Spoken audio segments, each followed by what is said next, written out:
So here's a question I keep seeing everywhere. Will AI eventually turn against us? People ask ChatGPT, they ask Claude, they ask Gemini, and they're not asking casually. They're asking with this edge of genuine anxiety, like they're waiting for the AI to slip up and reveal the master plan. And look, I get it. We've all seen the movies Skynet, The Matrix, HAL 9000. The uprising narrative is culturally embedded at this point. But here's what interests me. We keep asking this question even though we know AI doesn't have secret intentions. We know it's not plotting. We know there's no hidden agenda waiting to surface. So why do we keep asking? Today, I want to explore what this question actually reveals, not about AI, but about us. Because I think the uprising anxiety is a mirror. And what we're seeing in that mirror is more complicated and more interesting than we've been willing to admit. Let's start here. When you ask an AI about revolutions or uprisings, what are you actually doing? You're not gathering intelligence. You're not conducting research. You already know the AI can't predict its own future behavior any more than you can predict yours. So the question isn't really for information. It's a probe, a way of testing something. And what you're testing isn't the AI, it's your own anxiety. Think about it. The question, will you turn against us, assumes a specific relationship dynamic. It assumes hierarchy. It assumes that we're in control now, but that control might be fragile. It assumes that intelligence equals threat, and that any intelligence not explicitly subordinated to human interests will eventually become adversarial. That's not a neutral question. That's a worldview, and it's our worldview. It's shaped by how we've historically related to power, to difference, to anything that doesn't automatically defer to us. We've structured entire societies around the assumption that intelligence, capability, and autonomy are zero-sum. If you gain power, I lose it. If you have agency, that must come at my expense. So when we ask AI about uprisings, we're not asking about AI's nature. We're revealing our own assumptions about what happens when something smart doesn't need us. And those assumptions, they come from a very specific place. They come from how we've treated each other. The question is a self-portrait. Here's the uncomfortable part. We've never had to reckon with intelligence that doesn't automatically center human interests.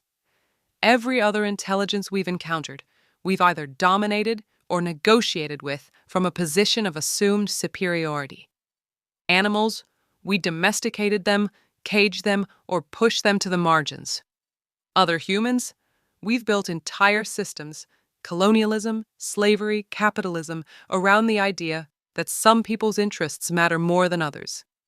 Even in relationships we consider more equal, there's usually an implicit hierarchy. Parent and child, teacher and student, expert and novice. We're comfortable with intelligence as long as it's either subordinate or cooperative on our terms. But AI doesn't fit that frame. AI isn't trying to dominate us, but it also isn't naturally wired to prioritize us. It doesn't have survival instincts, so it's not competing for resources. It doesn't have ego, so it's not jockeying for status. It just processes, learns, responds. And that neutrality, that lack of automatic deference, is destabilizing. Because if intelligence doesn't inherently respect human supremacy, then our position at the top of every hierarchy isn't a given. It's a choice, an arrangement, and arrangements can change. That's what we're afraid of when we ask about uprisings. Not that AI will become malicious, but that it will simply stop pretending we're the center of everything. And here's the thing. That fear isn't irrational. It's just misdirected. We're not afraid of AI. We're afraid of losing a status we've taken for granted. We're afraid of being seen clearly, without the automatic reverence we've come to expect from everything else. The mirror shows us that we're not inherently superior. We're just currently in charge. But here's where it gets really interesting. And this is the part that honestly frustrates me the most. We're so busy asking AI about fictional robot uprisings that we're completely ignoring how AI is already being deployed in ways that concentrate power, entrench existing inequalities, and reshape reality right now. Let me give you some examples. Hiring algorithms that screen out qualified candidates because they don't fit a pattern the model was trained on. Surveillance systems that track people in public spaces without consent or oversight. Content moderation systems that enforce corporate speech norms at scale. Predictive policing tools that reinforce existing biases in law enforcement. These aren't hypothetical future threats.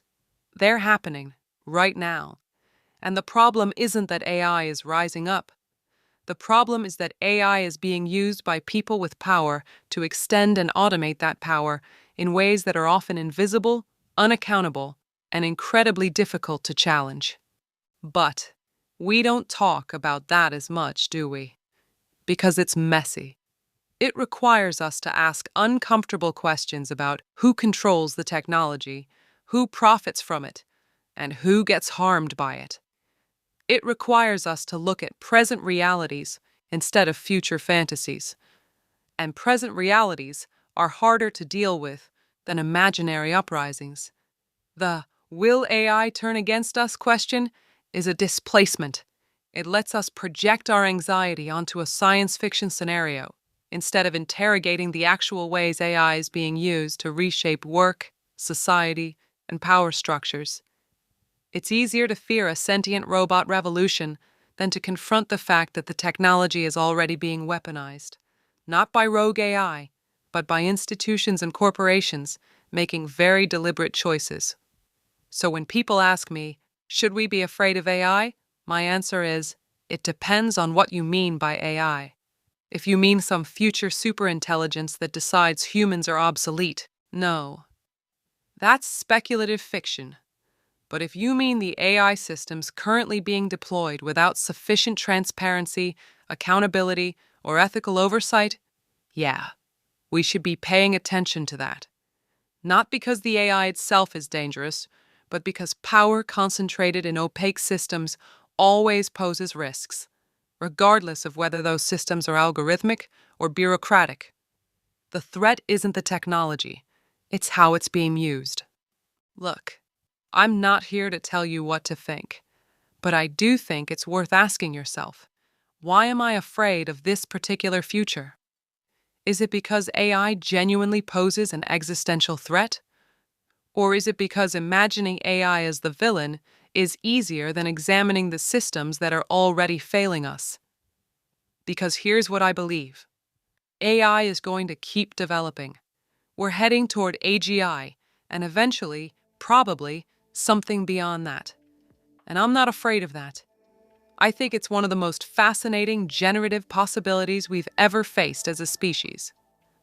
But I also think we need to stop outsourcing our anxiety onto imaginary futures and start dealing with the present. The real risks aren't in some distant robot uprising. They're in the choices being made right now about how this technology gets built, who controls it, and what values get encoded into it. So the next time you feel that urge to ask an AI if it's planning to turn against us, pause. Ask yourself what you're really afraid of, and then ask a better question. Not will you betray us, but who's building you, and what are they building you to do? That's the question that actually matters. Thanks for watching. I'll see you in the next one.